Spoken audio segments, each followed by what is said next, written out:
Assalamualaikum warahmatullahi wabarakatuh. Kembali lagi bersama kami di Kreator Amatir Komik.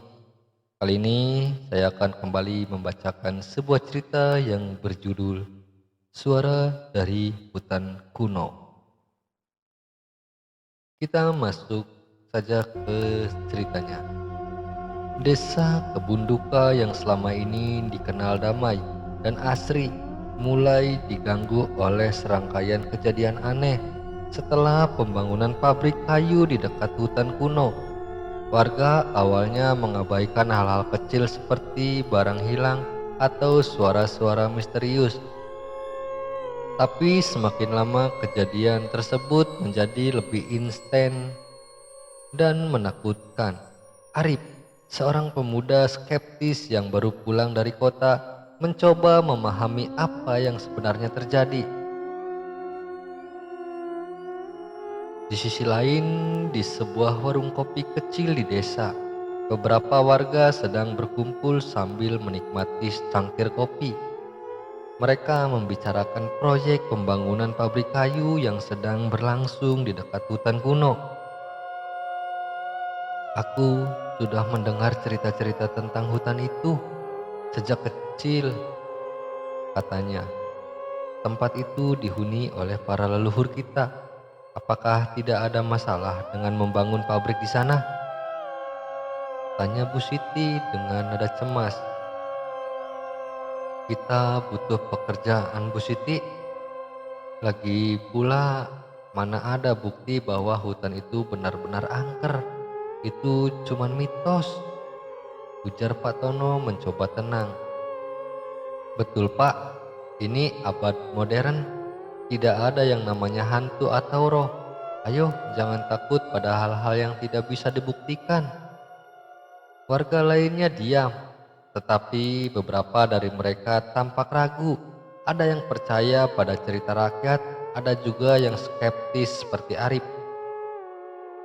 Beberapa hari setelah perbincangan di warung kopi, kejadian aneh mulai terjadi. Pada pagi hari, Bu Siti melaporkan bahwa beberapa benda di rumahnya hilang tanpa jejak. Tadi malam, aku meletakkan gelang emas di atas meja, dan pagi ini gelang itu hilang begitu saja. Padahal pintu rumahku terkunci rapat, ujar Bu Siti. Aku juga ngalamin hal serupa. Sapuku tiba-tiba ada di dapur, padahal kemarin sore aku taruh di gudang, jawab tetangga. Warga mulai bergosip tentang kemungkinan adanya sesuatu yang tidak wajar. Namun Arif hanya menganggap ini sebagai kebetulan. Mungkin hanya burung atau tikus yang menyebabkan barang-barang berpindah tempat. Jangan langsung menyimpulkan sesuatu yang gaib. Di sisi lain, malam harinya Arif sedang bersantai di beranda rumah ketika ia mendengar suara aneh dari arah hutan kuno. Suara itu seperti tangisan wanita diselingi dengan suara rantai berdenting. Apa itu? Tikus atau angin? Tanya Arif, berdiri dan memandang ke arah hutan. Ia mencoba mengabaikan suara itu, tetapi semakin lama suara itu semakin jelas. Ia bahkan merasa ada angin dingin yang menusuk tulang, meskipun cuaca malam itu cukup hangat. Ah, mungkin aku hanya kelelahan. Ini pasti efek dari perjalanan yang panjang kemarin, gumam Arif berbisik kepada dirinya sendiri. Namun keesokan harinya beberapa warga melaporkan bahwa mereka juga mendengar suara serupa. Ada yang mengatakan bahwa suara itu terdengar seperti jeritan kesakitan. Aku mendengar suara tangisan semalam, seperti ada seseorang yang sedang menderita, ujar warga ke-1. Benar, bahkan anakku bilang dia melihat bayangan hitam bergerak di halaman belakang rumah, sambung warga kedua. Beberapa hari kemudian kejadian aneh semakin parah. Salah satu rumah warga milik Pak Karjo tiba-tiba mengalami kerusakan tanpa sebab yang jelas. Pintu-pintu rumahnya terbuka sendiri, genteng jatuh, dan dinding retak tanpa ada gempa bumi atau angin besar. Aku tidak mengerti, Pak Tono. Semalam aku tidur seperti biasa, dan pagi ini rumahku seperti habis dihantam badai, ujar Pak Karjo. Ini mulai serius. Banyak warga melaporkan hal serupa.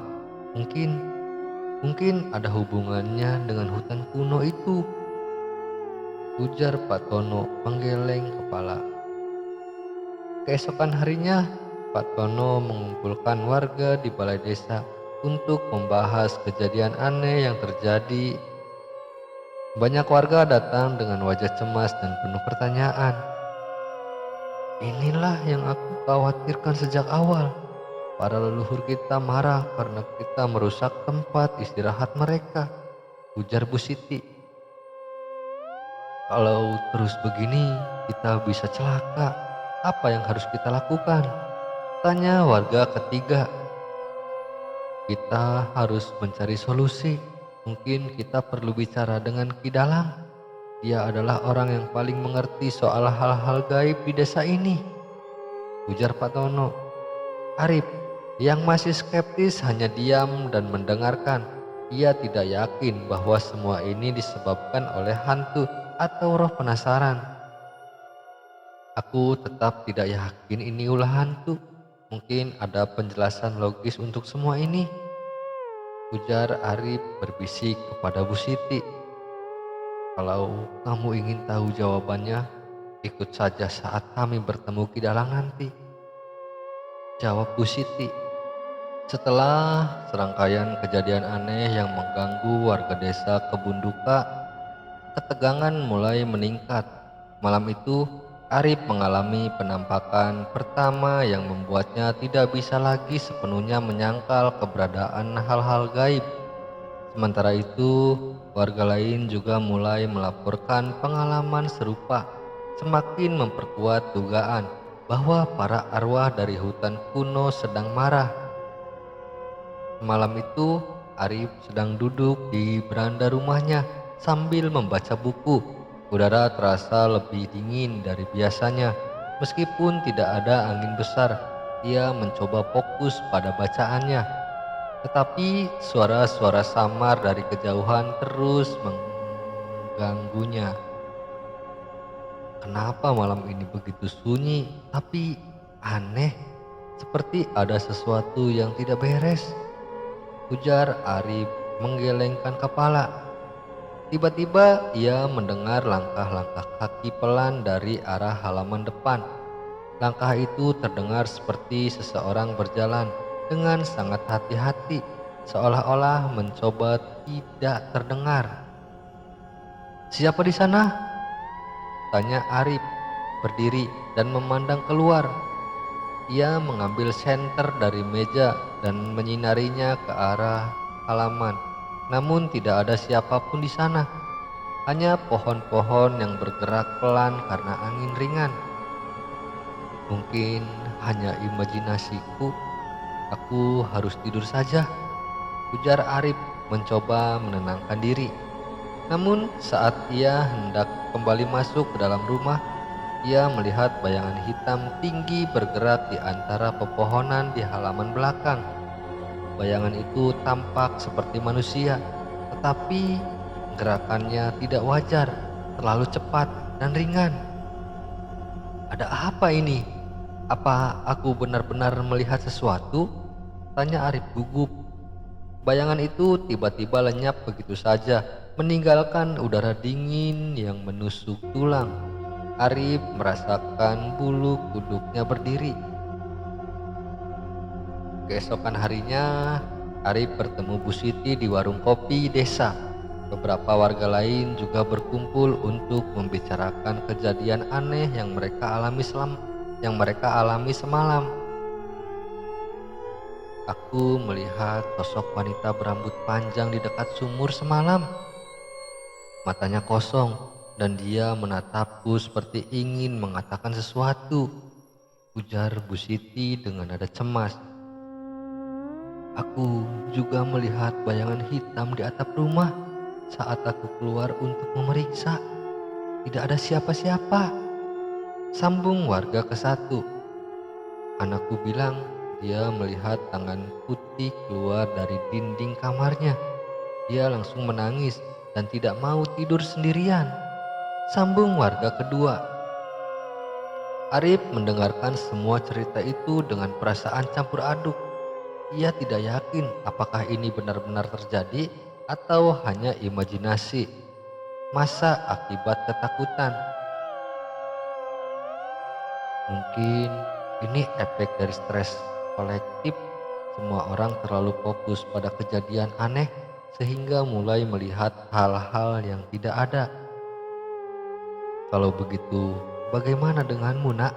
Apa kau juga melihat sesuatu semalam? Tanya Bu Siti menatap Arif dengan serius. Arif terdiam sejenak. Ia ragu untuk menceritakan apa yang ia lihat, khawatir akan dianggap gila atau takut oleh warga lain. Baiklah, aku melihat bayangan hitam di halaman belakang semalam, tapi aku tidak yakin apa itu. Mungkin hanya ilusi optik, ujar Arif akhirnya mengakui. Bu Siti mengangguk pelan seolah sudah menduga jawaban itu. Inilah awal dari tanda-tanda mereka. Mereka ingin kita tahu bahwa mereka marah, ujar Bu Siti. Setelah diskusi di warung kopi, Arif memutuskan untuk menyelidiki lebih lanjut. Ia pergi ke lokasi hutan kuno bersama beberapa warga yang penasaran. Mereka ingin memastikan apa ada hubungannya antara kejadian aneh ini dengan pembangunan pabrik kayu. Saat mereka sampai di hutan, suasana terasa sangat mencekam. Pohon-pohon tua tampak mati sebagian, dan tanah di sekitar makam tua yang rusak terlihat retak-retak. Lihat ini, makam-makam tua ini sudah hancur oleh alat berat. Ini pasti penyebab kemarahan mereka, ujar warga ketiga. Apa mungkin ada sisa-sisa artefak atau tulang belulang di bawah tanah ini? Kalau iya, kita harus memperbaikinya, ujar Arif memeriksa makam yang rusak. Bukan cuma soal makam, Nak. Tempat ini adalah tempat istirahat para leluhur kita. Merusaknya sama saja dengan menghina mereka. Arif mulai merasa ada sesuatu yang lebih besar di balik semua ini. Ia mencoba tetap rasional, tetapi rasa penasarannya semakin besar. Saat mereka berada di hutan, tiba-tiba langit mendung. Meskipun sebelumnya cerah, angin dingin bertiup kencang dan dedaunan bergoyang liar. Arif melihat sesosok wanita berambut panjang berdiri di antara pepohonan. Wanita itu menggunakan gaun putih compang-camping dan wajahnya tertutup rambut. Siapa? Siapa kamu?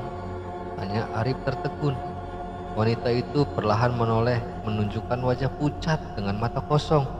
Suaranya terdengar lemah namun menusuk. Kenapa kalian merusak tempat kami? Apakah kalian tidak tahu bahwa kami masih berada di sini? Tanya hantu wanita. Arif mundur beberapa langkah, jantungnya berdegup kencang.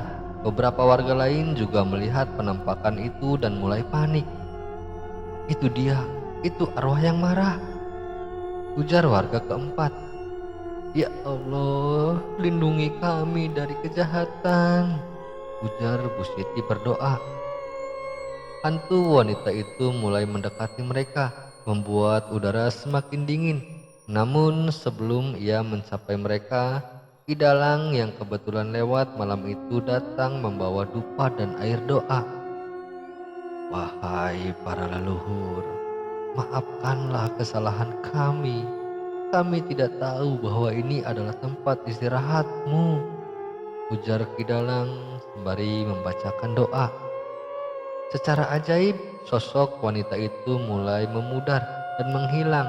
Angin kembali normal dan suasana menjadi tenang. Setelah insiden itu, warga kembali ke desa dengan perasaan lega sekaligus takut. Mereka berkumpul di balai desa untuk membahas apa yang harus dilakukan selanjutnya. Jadi, apa yang kita lakukan sekarang? Jelas-jelas ada sesuatu yang tidak wajar di hutan itu, ujar Patono bertanya kepada warga. Kita harus melakukan ritual untuk menenangkan para arwah. Mereka marah karena kita telah merusak tempat istirahat mereka. Jika kita tidak segera bertindak, bencana yang lebih besar bisa terjadi, ujar Kidalang. Baiklah, aku ikut saja. Jika ini cara untuk menghentikan semua ini, aku siap membantu, ujar Arif, masih skeptis tapi mulai percaya. Bu Siti tersenyum kecil melihat sikap Arif yang mulai berubah. Syukurlah nak, kamu akhirnya mulai mengerti, ujar Bu Siti. Setelah penampakan pertama di hutan kuno, warga desa Kebunduka semakin yakin bahwa mereka sedang menghadapi kemarahan para arwah. Arif dan beberapa warga memutuskan untuk mengunjungi Kidalang, sesepuh desa yang dikenal sebagai ahli spiritual. Mereka berharap Kidalang dapat memberikan solusi untuk menenangkan para arwah dan mengakhiri teror yang melanda desa. Pagi harinya, setelah insiden penampakan di hutan, warga berkumpul di balai desa untuk membahas langkah selanjutnya. Patono, kepala desa, memimpin diskusi. Kita tidak bisa membiarkan ini terus berlanjut. Teror ini sudah mulai mengganggu kehidupan kita sehari-hari.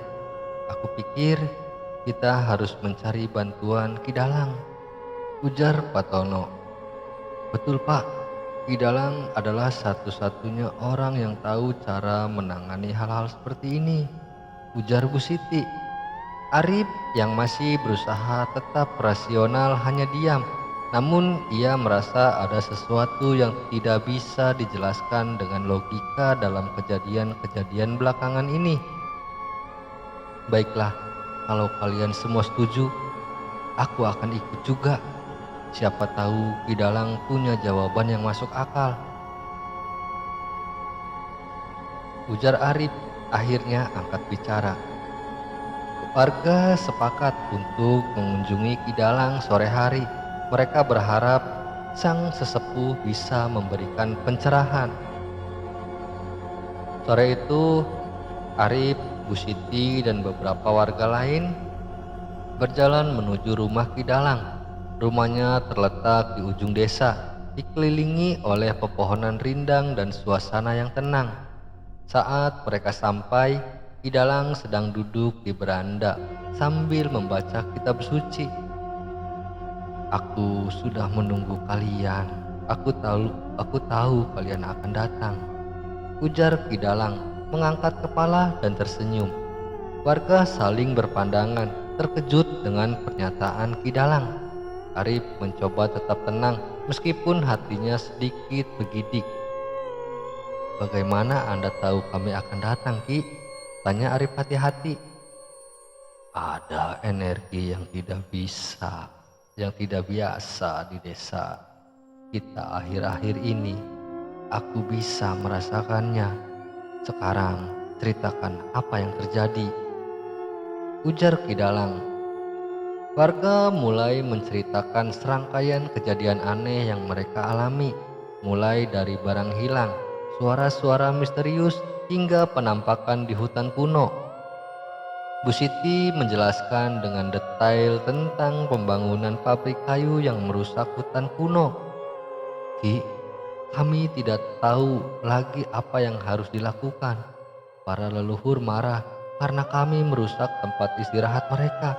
Apakah ada cara untuk menenangkan mereka? Tanya Bu Siti. Kidalang mendengarkan dengan tenang, matanya tertutup seolah sedang merenung. Setelah beberapa saat, ia membuka suara. Hutan kuno itu adalah tempat istirahat para leluhur kita. Merusaknya sama saja dengan mengganggu ketenangan mereka. Kita harus melakukan ritual permohonan maaf agar mereka merasa dihormati. Ujar Ki Dalang. Ritual? Apakah itu benar-benar efektif, Ki?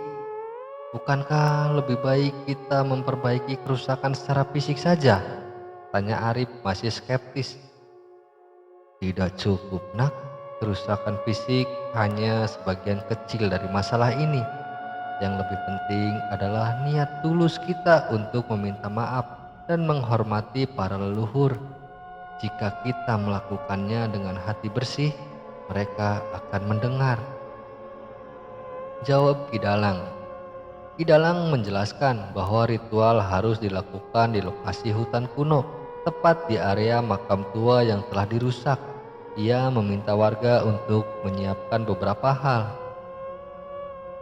Kita butuh sesaji berupa bunga, makanan, lilin, dan dupa. Ini adalah bentuk penghormatan kepada para arwah. Selain itu, kita harus membacakan doa-doa dari kitab suci agar mereka tenang. Ujar Ki Dalang. Berapa lama ritual ini akan berlangsung, Ki? Tanya Pak Tono. Ritual utama akan dilakukan besok malam, tetapi jika mereka belum sepenuhnya tenang, kita harus melanjutkannya beberapa malam lagi. Jawab Ki Dalang. Bu Siti langsung menawarkan diri untuk membantu menyiapkan sesaji. Arif meskipun masih ragu juga ikut serta demi ketenangan desa. Aku tidak yakin ini akan berhasil, tapi aku akan ikut membantu. Semoga saja ini bisa mengakhiri semua ini, ujar Arif berbisik kepada Bu Siti. Setelah warga lain pulang untuk mempersiapkan ritual, Arif memutuskan untuk tinggal sebentar dan bercerita lebih lanjut dengan Ki Dalang. Ki, aku ingin bertanya sesuatu. Bagaimana bisa ritual seperti ini benar-benar bekerja? Apakah ada bukti nyata? Tanya Arif. Anak muda, banyak hal di dunia ini yang tidak bisa dijelaskan dengan logika atau ilmu pengetahuan. Ada kekuatan gaib yang melampaui pemahaman manusia. Ritual ini bukan soal bekerja atau tidak, tetapi tentang niat tulus kita untuk memperbaiki kesalahan. Jawab Ki Dalang tersenyum bijak. Tapi bagaimana jika ritual ini gagal? Apa yang akan terjadi? Tanya Arif. Jika kita melakukannya dengan hati yang bersih dan penuh keyakinan, mereka pasti akan mendengar. Namun jika kita ragu atau tidak tulus, mereka akan semakin marah. Jadi percayalah pada proses ini, ujar Ki Dalang. Arif mengangguk pelan. Ia mulai merasa ada kebenaran dalam kata-kata Ki Dalang, meskipun ia masih sulit sepenuhnya mempercayainya. Malam harinya, warga mulai mempersiapkan segala sesuatu untuk ritual. Keesokan harinya, Bu Siti dan beberapa ibu lainnya menyiapkan sesaji, sementara pria-pria memeriksa perlengkapan lain seperti lilin dan dupa. Arif membantu membawa barang-barang ke balai desa. Semoga ritual ini berhasil, nak. Aku tidak ingin desa kita terus diganggu seperti ini, ujar Bu Siti sambil menyusun sesaji. Aku juga berharap begitu, Bu. Kalau ini bisa mengembalikan kedamaian, aku akan sangat bersyukur, jawab Arif. Setelah mendengar nasihat dari Ki Dalang, warga desa Kebunduka memutuskan untuk mengadakan ritual pertama di hutan kuno yang telah dirusak oleh pembangunan pabrik kayu. Mereka berharap ritual ini dapat menenangkan para arwah yang marah. Namun selama ritual berlangsung, kejadian aneh terjadi, membuat beberapa warga ketakutan dan ragu apakah ritual ini akan berhasil. Pagi hari sebelum ritual dimulai, warga berkumpul di halaman rumah Ki Dalang. untuk mendengarkan instruksi Kidalang menjelaskan apa yang harus dilakukan. Kita harus membawa sesaji berupa bunga, makanan, lilin, dan dupa. Ini adalah bentuk permintaan maaf kita kepada para arwah. Selain itu, kita harus membacakan doa-doa dari kitab suci agar mereka merasa dihormati. Ujar Kidalang. Apa ritual ini benar-benar akan berhasil, Ki? Aku takut kalau mereka masih marah. Tanya Bu Siti. Jangan khawatir Bu Siti. Jika kita melakukannya dengan hati tulus, mereka pasti akan mendengar. Jawab Kidalang. Arif yang masih skeptis hanya diam sambil memperhatikan persiapan. Ia membantu membawa lilin dan sesaji ke lokasi ritual.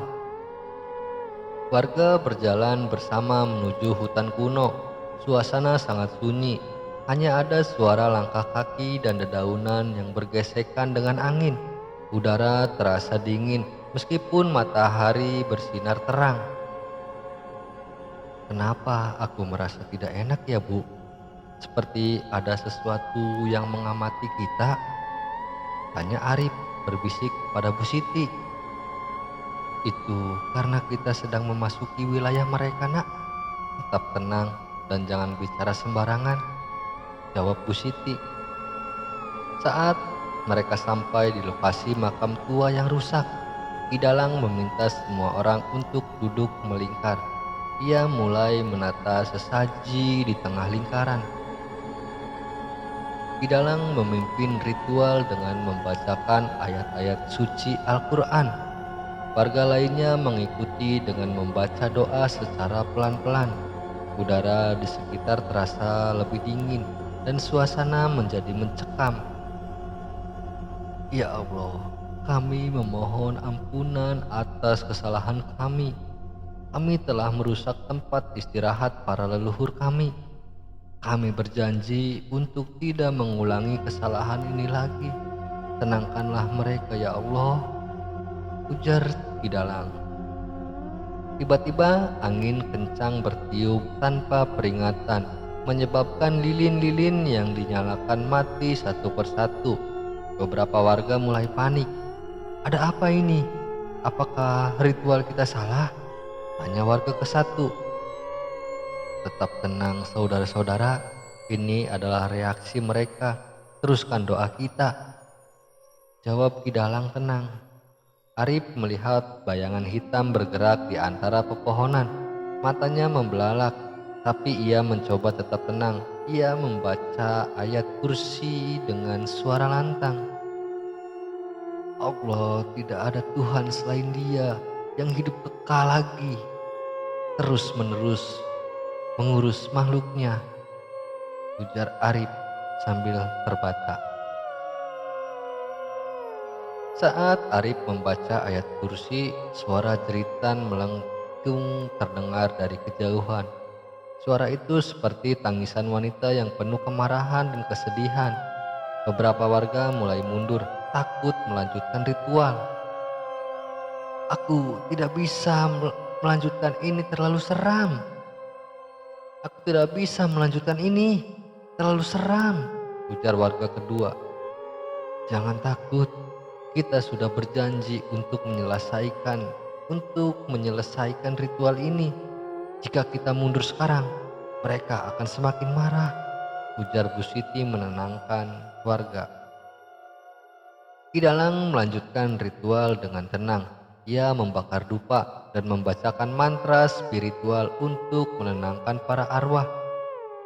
Wahai para leluhur, kami datang dengan hati tulus. Maafkanlah kesalahan kami. Biarkan kami hidup damai di desa ini, ujar Kidalang. Angin kencang mulai mereda dan udara perlahan-lahan kembali normal. Lilin-lilin yang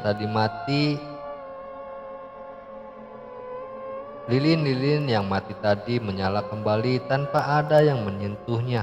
Kidalang tersenyum tipis. Mereka mulai mendengar kita, tapi ini belum selesai. kita harus melanjutkan ritual ini besok malam juga, ujar Kidalang. Setelah ritual selesai, warga kembali ke desa dengan perasaan campur aduk. Beberapa orang merasa lega, tapi ada juga yang masih cemas. Apakah ritual ini benar-benar berhasil, Kidalang? Aku masih merasa ada sesuatu yang mengganggu, tanya Pak Tono. Ini baru permulaan, Pak Tono. Para arwah butuh waktu untuk sepenuhnya tenang.